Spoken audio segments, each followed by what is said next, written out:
अर्थसंकल्पात महाराष्ट्रातील मेट्रो प्रकल्पांसाठी कोट्यवधी रुपयांची तरतूद। मुंबई मेट्रोसाठी 1255 कोटी तर पुणे मेट्रोसाठी 699 कोटी रुपयांची तरतूद। मुख्यमंत्री देवेंद्र फडणवीसांची माहिती। मुंबई अहमदाबाद हायस्पीड रेल्वेसाठी अर्थसंकल्पामध्ये 4004 कोटी रुपयांची तरतूद। मुख्यमंत्री फडणवीसांचं ट्विट। नोकरदारांसाठी सर्वात मोठी बातमी, 12 लाखांपर्यंतचं उत्पन्न आता करमुक्त। अर्थमंत्री निर्मला सीतारामन यांच्या घोषणेनं मध्यमवर्गीयांना दिलासा, सरकारला 1 लाख कोटींचा तोटा होणार।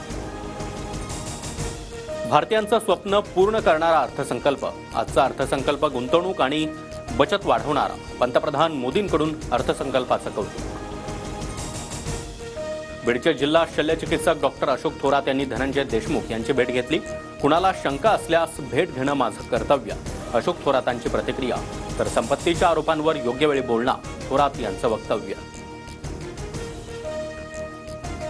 आम्हाला मदत नको, न्याय हवा, आम्हाला सध्या न्यायाची गरज। नामदेव शास्त्रींच्या वक्तव्यावर धनंजय देशमुख यांची प्रतिक्रिया।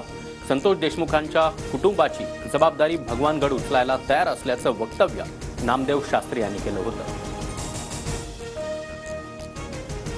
राजसाहेब मुंबईच्या बाहेर या आणि संगमनेर पहा, जनतेला परिवर्तन हवं होतं। आमदार अमोल खताळ यांच्याकडून राज ठाकरेंना संगमनेर भेटीचं आमंत्रण। राज ठाकरेंनी बाळासाहेब थोरातांच्या पराभवावर भाष्य केलं होतं। येवल्यात अवैध धंद्यावरून छगन भुजबळ आक्रमक, तालुक्यामध्ये शांतता राहायला हवी, भुजबळांकडून पोलीस अधिकाऱ्यांची कान उघाडली। सोन्याच्या दरात पुन्हा 1000 रुपयांची वाढ। सोन्याचा दर जीएसटीसह 85,181 रुपये प्रतितोळा तर चांदी 1 लाख रुपयांच्या उंबरठ्यावर।